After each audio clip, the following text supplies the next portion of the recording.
itu diajarkan di antaranya teorinya dulu, kemudian praktiknya.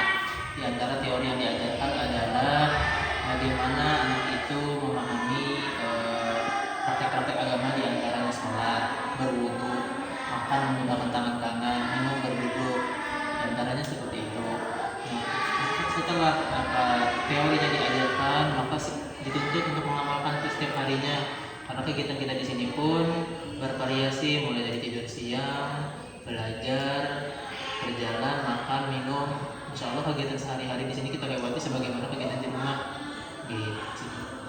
Lalu kira-kira ada yang paling dominan itu Pak, kegiatan-kegiatan yang menunjang sehingga menimbulkan rasa mungkin keimanannya mahasiswa-siswanya yang meningkat.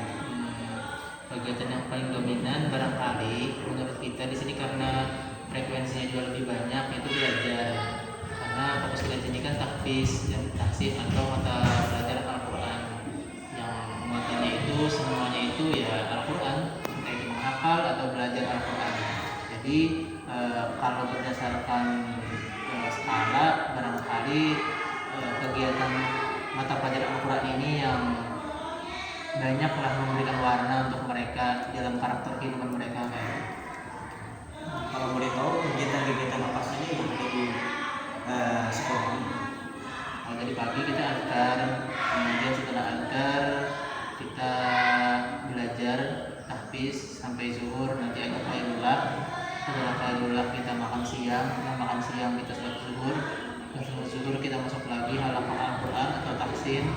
Setelah itu baru kita masuk ke kelas mata pelajaran seperti siang ini. Jadi kegiatannya dimulai dari jam 8 ya, sampai jam 4 untuk kelas 4-nya. Iya. Untuk kelas 3-nya dimulai dari jam 8 sampai jam 3.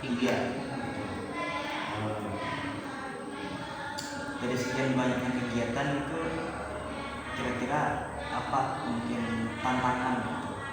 Tantangannya adalah dari kita sendiri. Dari kita sendiri adalah dari guru atau dari para pengajar. Tantangan pribadinya diantaranya ketika fasilitas yang mereka miliki itu belum memadai untuk menangani mereka. Di antara fasilitas yang belum memadai diantaranya barangkali dari sini kan sistem pencatatannya menggunakan jurnal tahfiz, barangkali seperti itu.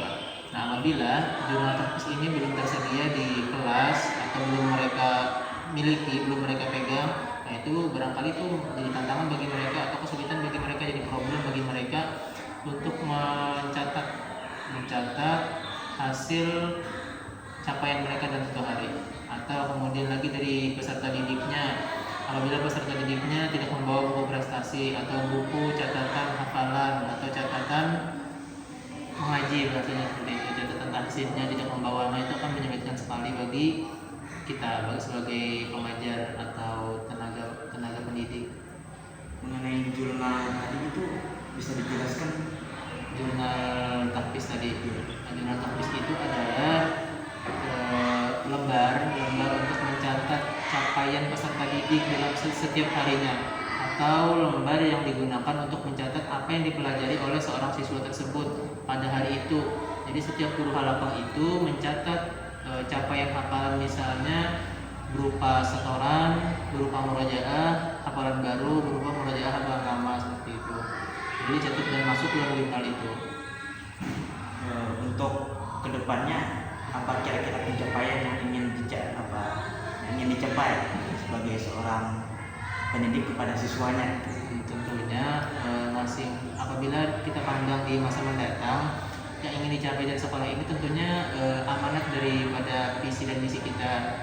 Visi dan misi kita di sini adalah unggul dalam bidang Al-Quran dan hadis, khusus di bidang tahfiz, di situ diantaranya.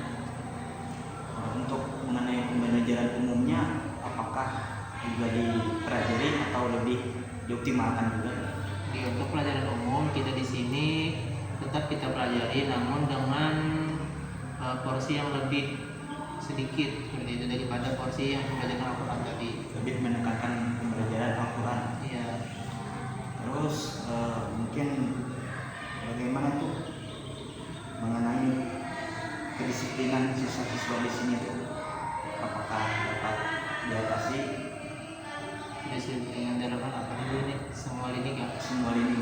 Oh gitu.